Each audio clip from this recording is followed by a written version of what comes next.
চলতি বছরের 20 জানুয়ারি যুক্তরাষ্ট্রের প্রেসিডেন্টের দায়িত্বভার গ্রহণের পর থেকেই ডোনাল্ড ট্রাম্প অবৈধ অভিবাসীদের বিরুদ্ধে কঠোর অবস্থান নেন।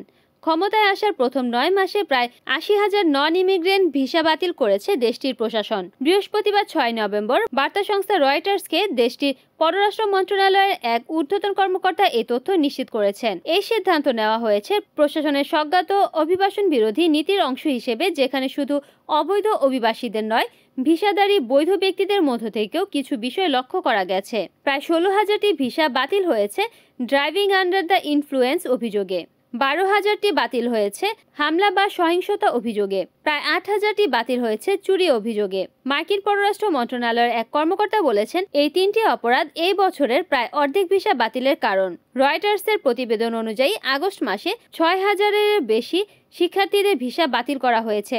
মেয়াদ উত্তীর্ণ অবস্থায় থাকা, আইন ভঙ্গ এবং সামান্য ক্ষেত্রে সন্ত্রাসবাদের সমর্থন সহ বিভিন্ন অভিযোগ রয়েছে। বিশ্লেষকরা বলেছেন, শুধুই অপরাধ ভিত্তিক না হয়ে রাজনৈতিক উত্তেজনা, সোশ্যাল মিডিয়া কার্যক্রম, বিদেশি শিক্ষার্থী ও কর্মীদেরও নিয়ে নজরদারি বাড়ছে।